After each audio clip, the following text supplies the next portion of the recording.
ইতালির উডিন শহরে আয়োজিত হয়ে গেল ২৭তম ফার ইস্ট ফিল্ম ফেস্টিভ্যাল, যেখানে মূলত ইস্ট এশিয়ার সিনেমাকে প্রাধান্য দেওয়া হয়। এবারের আয়োজনে চীনের হার স্টোরি গোল্ডেন মালবেরি পুরস্কার অর্জন করেছে। এছাড়াও এশিয়ার বিভিন্ন দেশের সিনেমা পেয়েছে সম্মাননা।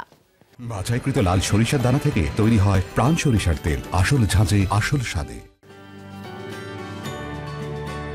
ফার ইস্ট ফিল্ম ফেস্টিভ্যাল মূলত ইতালি ভিত্তিক একটি চলচ্চিত্র উৎসব। ইউরোপে এশিয়ান সিনেমার প্রচারণার অন্যতম গুরুত্বপূর্ণ একটি অনুষ্ঠান এটি, যেখানে বিশেষ করে পূর্ব এশিয়ার চলচ্চিত্রের উপর ফোকাস দেওয়া হয়। বক্স অফিস সাফল্য পাওয়ার পাশাপাশি ভিন্ন ভিন্ন সব অ্যাওয়ার্ড অনুষ্ঠানও সম্মানিত হয়েছে হংকংয়ের সিনেমা দ্য লাস্ট ড্যান্স। সম্প্রতি হংকং ফিল্ম অ্যাওয়ার্ডসে দ্বিতীয় সর্বোচ্চ 4টি সম্মাননা পায় সিনেমাটি। প্রশংসিত এই সিনেমাটি এবার ফার ইস্ট ফিল্ম ফেস্টিভ্যালে সিলভার মালবেরি অ্যাওয়ার্ড জিতে নিয়েছে। সিনেমাটি পরিচালনা করেছেন আনসেলম চ্যান। গত বছর চীনা বক্স অফিস সাফল্যের পাশাপাশি দর্শক প্রিয়তা পায় নারী নির্মাতা ইন লিচুয়ানের লাইকা রোলিং স্টোন সিনেমাটি।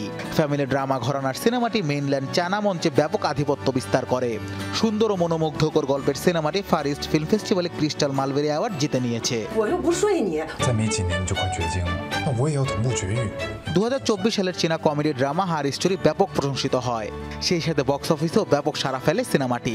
লিঙ্গ সমতাকে উপজীব্য করে নির্মাণ করা হার স্টোরি জিতে নিয়েছে উৎসবে সর্বোচ্চ সম্মাননা গোল্ডেন মালবেরি পুরস্কার। এবারের উৎসবে তাইওয়ানিজ অভিনেত্রী ও নির্মাতা সিলভিয়া চ্যাং ও হংকংয়ের নির্মাতা সুই হার্ক যৌথভাবে পেয়েছেন আজীবন সম্মাননার পুরস্কার। এশিয়ান সিনেমায় অসামান্য অবদানের জন্য তাদের এই সম্মানে ভূষিত করা হয়েছে। এছাড়াও ফিলিপিনো নির্মাতা জানুস ভিক্টোরিয়া ডায়মন্ডস ইন দ্য স্যান্ডের জন্য হোয়াইট মালবেরি অ্যাওয়ার্ড পেয়েছে।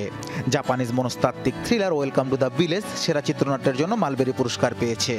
মূলত পূর্ব এশিয়ার সিনেমাকে আরো প্রসারিত করতে ফার ইস্ট ফিল্ম অ্যাওয়ার্ড আয়োজন করা হয়, এমনটাই জানান সংশ্লিষ্টরা। Anas Imran, showbiz tonight.